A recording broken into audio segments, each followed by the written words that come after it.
പാലാ തൊടുപുഴ റോഡിൽ പ്രവിത്താനത്ത് ഉണ്ടായ വാഹനാപകടത്തിൽ 2 പേർ മരിച്ചു. സ്കൂട്ടറും കാറും കൂട്ടിയിടിച്ചാണ് അപകടമുണ്ടായത്. ഒരാളുടെ നില ഗുരുതരമായി തുടരുകയാണ്. മേലുകാവ് സ്വദേശി ധന്യ, അന്തിനാട് സ്വദേശി ജോമോൾ ബെന്നി എന്നിവരാണ് മരിച്ചത്.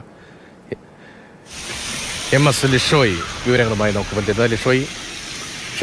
ഷിനോജ് നമുക്കിപ്പം വിവരങ്ങളുമായുണ്ട്. ഷിനോജ്, ഈ അപകടത്തിൻ്റെ ദൃശ്യങ്ങൾ കണ്ടപ്പോൾ നേരത്തെ ഷിനോജ് നൽകിയ വിവരത്തിലും 2 പേരുടെ പരിക്ക് അത് അതിഗുരുതരമാണ് എന്ന വിവരമാണ് നേരത്തെ പങ്കുവച്ചത്. ഇപ്പോൾ അവരുടെ മരണം സംഭവിച്ചിരിക്കുകയാണ്. ഒരാൾക്കൊപ്പമുണ്ടായിരുന്ന 2 സ്കൂട്ടറായിരുന്നല്ലോ, ഒരാൾക്കൊപ്പമുണ്ടായിരുന്ന മകൾ, കുട്ടിയുടെ നിലയും ഗുരുതരമാണ്. രതീഷ്, കുട്ടിയുടെ നിലയും അതീവ ഗുരുതരമാണ്. നിലവിൽ ആദ്യം പാലായിലുള്ള ഒരു സ്വകാര്യ ആശുപത്രിയിലാണ് കുട്ടിയെ പ്രവേശിപ്പിച്ചത്. തുടർന്ന് വിദഗ്ധ ചികിത്സയ്ക്ക് വേണ്ടി സമീപത്ത് തന്നെയുള്ള മറ്റൊരു സ്വകാര്യ ആശുപത്രിയിലേക്ക് നിലവിൽ ഇപ്പോൾ കുട്ടിയെ മാറ്റിയിരിക്കുകയാണ്. ഇന്ന് രാവിലെ 9:30-ക്കാണ് ഇത്തരത്തിൽ ഈ അപകടം ഉണ്ടാകുന്നത്. പാലാ തൊടുപുഴ റൂട്ടിൽ പ്രവിത്താനത്ത് മുണ്ടാങ്കൽ പള്ളിക്ക് സമീപത്താണ് ഈ ഇത്തരത്തിൽ കാറും അതുപോലെ തന്നെ 2 സ്കൂട്ടറിലേക്ക് വന്ന് ഈ അമിത വേഗതയിലെത്തിയ കാർ ഈ സ്കൂട്ടറിലേക്ക് വന്ന് ഇടിച്ചു കയറുകയായിരുന്നു.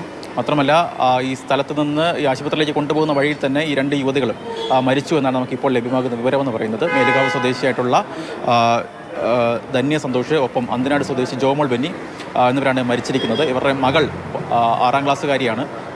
ഈ അന്നമോൾ എന്നാണ് പേര്. അവരുടെ നില അതീവ ഗുരുതരമെന്നാണ് ആശുപത്രിയിൽ നിന്ന് ലഭ്യമാകുന്ന വിവരമെന്ന് പറയുന്നത്. എന്തായാലും ഈ കാറ് വളരെ അമിത വേഗതയിലായിരുന്നു എത്തിയതെന്നും ദൃക്സാക്ഷികൾ ഉൾപ്പെടെ പറയുന്നുണ്ട്. ഈ കാറിനകത്തുണ്ടായിരുന്നത് പാലാ സെൻറ് തോമസ് കോളേജിലെ വിദ്യാർത്ഥികളാണ് എന്നാണ് വിവരങ്ങളാണ് ഇപ്പോൾ പുറത്തു വരുന്നത്. TT വിദ്യാർത്ഥികളാണ്.